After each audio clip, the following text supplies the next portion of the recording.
deixa Não de estar, conhecem, deixa de sabes o estar. que é, Luís? Ai, com cavalheiro sempre Não Luís. conhecem o teu passado no fado. Sim. Se soubessem. Futuro, No futuro, quem sabe? Futuro, quem sabe? Então, muito bom dia, muito Trazes obrigado. então dois passarinhos para apresentar, Sim. passarões. No caso do é um Pois, passarão, não é? nós na última edição da rubrica falamos de aves residentes, o tentilhão dos Açores, o tentilhão comum, e hoje vamos falar, muito rapidamente, de aves de grandes migrações. Mas vamos continuar nos Açores também. Açores e Madeira. Açores e se Madeira permites, também, não é? Açores e Madeira, Perlengas também, portanto, para falar no garajau e no garajau rosado. São duas aves muito também conhecidas portanto, andorinhas do mar, não sendo, portanto, não confundir com a andorinha Não do tem mar nada a ver com a ártica. família das andorinhas. Não ou tem nada a ver com a família das Nada. andorinhas, nada a ver. Portanto, no fundo, estamos a ver as imagens que são Nós também gostávamos captadas. de... Podem colocar, por favor, os monitores aqui um pouco mais Isso. Estamos a ver disponíveis. as Obrigado. imagens. Ora, aí está o garajau comum, que é muito parecido com uma outra são muito espécie de barulhentos. garajau, que é o garajau rosado. Cá estamos a ver aqui, então, uma ilhota, exatamente no lugar da funa, no lugar do pico, onde o Marcos Prata fez estas imagens há algum tempo, e que, de facto, são aves que ocorrem em todo o hemisfério norte, no fundo, depois migram para sul, mas... Que elas vivem num desassossego, não é? Não sim, sempre caem lá, não é? Pois. Para não falar na andorinha do mar, haveremos de falar Noutra da andorinha ocasião. ártica, que faz a migração de polo a polo, que é uma coisa inacreditável. Haveremos de falar. Mas, portanto, cá está uma cria, portanto, as crias, ao nascer, têm 15 gramas desta espécie de garajau. O garajau comum e o rosado são muito parecidos, até às vezes se podem confundir numa primeira observação, sendo que o garajau rosado, portanto, tem uma tonalidade mais clara na plumagem, na parte do peito e nas patas também, que são vermelhos, um vermelho mais pronunciado. Mas quase indetectável. Pois são aves que fazem, portanto, nidificação em colónias, portanto, põem 2 ovinhos, as crias nascem passados 20 dias. Mas são nas encostas, não é? Portanto, nas ilhotas, nas ilhas e ilhotas, Sim. portanto, E é conseguimos... nas reentrâncias. Sim. Portanto, os ovos, como estamos a ver, são postos portanto, nestas zonas mais protegidas, mais não é? protegidas. Pois, naturalmente, o cuidado com o milhafre, a ave de rapina que pode às vezes Pois é. fazer estragos. Anda alguém com fome por ali. Depois também há os predadores introduzidos, assim? que são os gatos asilvestrados, que podem comer os ovos, podem ser os ratos, por exemplo. Estes predadores naturais são, portanto, o milhafre, portanto, e as aves, às vezes as gaivotas até. Também? As gaivotas podem predar, portanto, crias de garajau. Terão dado o nome à Reserva Natural Parcial na Madeira, não é? Sim. É a Reserva Natural Parcial do Garajau, que é assim que é conhecida, não é? Portanto, é uma ave muito bonita. Portanto, como eu te disse, põe 2 ovos, 20 dias nascem as crias, 22 muitos dias anos também. voam sozinhos. Enfim, 20 anos, Tem que é uma uma coisa longevidade extraordinária. É incrível. verdade. 20 anos, que é um tempo apreciável. Não é? Curiosamente, em relação ao garajau rosado, que é uma outra espécie, portanto, muito parecida com o garajau comum, portanto, 70% dos garajaus rosados nidificam, de facto, nos Açores.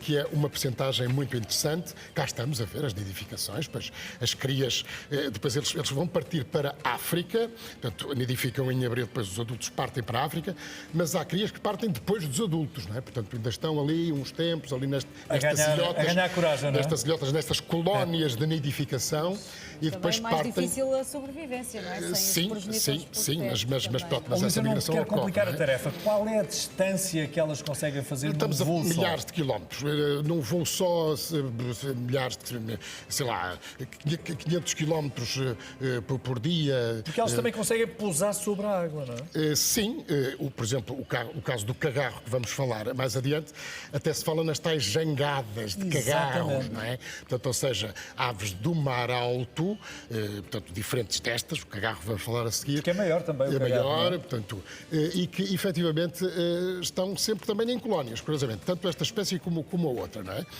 Aqui, portanto, o garajal faz o ninho à vista, no fundo, o cagarro já não. Então vamos passar para o cagarro já não. Portanto, nós vamos agora ver então o segundo clipe, tem a ver com o cagarro, a ver que será a ave mais conhecida dos Açores. Cá está ele. Estão a ver aqueles tubinhos no nariz. Ora agora vê-se bem. Sim. Estes tubinhos servem para deitar o sal cá para fora. Só aquele sal? Quando eles mergulham à procura das lulas, das cavalas, são aves pelágicas do mar alto, não é? Sim.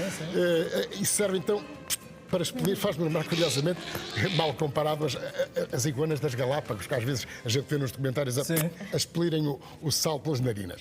Ora bem, e então, em relação aos cagarros... Uma espécie de respirador quando fazemos snorkeling, exatamente, bem comparado.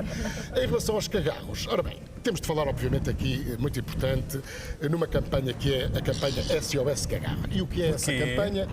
E porquê? Porque os cagarros, nesta altura do ano, precisamente nesta altura do ano, os juvenis, portanto, é uma ave que vive 30 anos, os juvenis saem agora dos ninhos que são feitos, portanto, nas falésias e em zonas rochosas, em buracos, nas rochas, nas falésias, partem agora e são orientados pela luz natural. Luz das estrelas que os orientam, são aves que passam o inverno, portanto, no Atlântico Sul, sim, está mais quente. Venham, portanto, ao norte para nidificar, como os Açores, Berlengas, Madeira, mas o que acontece é que as aves, estão a ver aqui imagens captadas pelos nossos colegas da RTP Açores, estas aves mais juvenis, portanto, têm um problema enormíssimo que é a iluminação artificial que funciona como poluição luminosa que as desorienta. E, portanto, todos os anos há, portanto, esta campanha do SOS Cagarro, que já dura desde 1995, e o que é muito rapidamente, portanto, no fundo, apagão. Fazerem apagões, portanto, nos Açores, na Madeira, para não desorientar estas aves juvenis. Os outros estão orientados, mas estas aves juvenis, portanto, estes apagões aconteceram. Olha, um aconteceu ontem, exatamente dia 30 de outubro, entre as 20 e as 23 horas, na Madeira. Curiosamente, dia 30, está a decorrer uma de 23 de outubro. Mas apaga-se a iluminação pública, é isso? Iluminação pública, exatamente. Okay. E as pessoas em casa também podem colaborar, desligando as luzinhas das casas. Se a população estiver toda sensibilizada para isso, é uma fase curta, portanto, até 9 de novembro, nos Açores, no caso, a partir das 9 da noite. Portanto, é muito importante. Isto é uma campanha, portanto, feita pelas autoridades regionais, orientada pela Sociedade Portuguesa para o Estudo das Aves, e é fundamental alertar as populações para, de facto, este trabalho, que, enfim, é um trabalho muito simples, é apenas apagar as luzes. O garajal, disseste tu, quando nidifica, pode dar até 2 ovos. No caso do cagarro... Um único ovo. Macho e fêmea são muito semelhantes. São 55 dias de choco. Eles vão se revezando no choco. E por esta altura é que começa, precisamente nesta altura do ano, é que começam então a sair as crias. Não é? Enfim, um bocadinho, ainda é uma ave com uma envergadura de 1 metro. É uma ave já... Sim, com amplitude de asa, não é? Da asa, exatamente. Portanto, a envergadura da asa. Depois, só gostava aqui de deixar uma informação também, acho muito importante, que nos chegou há 2 dias e preocupante em relação às aves. Nós falamos aqui muito de aves, havemos também de falar de mamíferos, de répteis, de insetos, que são eles também que sustentam as grandes ecossistemas da Terra. Mas, portanto, então, este apontamento que eu gostava de deixar chega-nos, para terminar rapidamente, da Conferência da Biodiversidade das Nações Unidas que está a decorrer na Colômbia, onde as pessoas se reúnem, enfim, para pensar melhores estratégias para proteger a biodiversidade, mas também fazem, portanto, enfim, algumas contas. E as últimas contas são feias, portanto, têm resultados que têm a ver com as aves. Portanto, 60% das aves a nível mundial está em declínio acentuado, 60% das aves. Sendo que 16 espécies de aves costeiras, destas que estamos a falar, estão, de facto, enfim, também bastante ameaçadas. E porquê? Pela perda de habitat, devido, de facto, à construção, à habitação, ao desenvolvimento humano, entre aspas, e, portanto, e a destruição das orlas marítimas. Portanto, era aqui um ponto que gostava de deixar, porque isto tem 2 dias, é uma notícia interessantíssima. É a atualidade. E que nos faz pensar. E nós estamos aqui também, para fazer com que as pessoas pensem nessas coisas. sensibilizar. A sensibilização. Está consciências, não é? Exatamente. Como se costuma E dizer. obrigada pelo teu Luís, conhecimento. muito obrigado. Bom fim de semana. Bom fim de semana. Muito obrigado. Está na hora de sairmos também um bocadinho daqui do nosso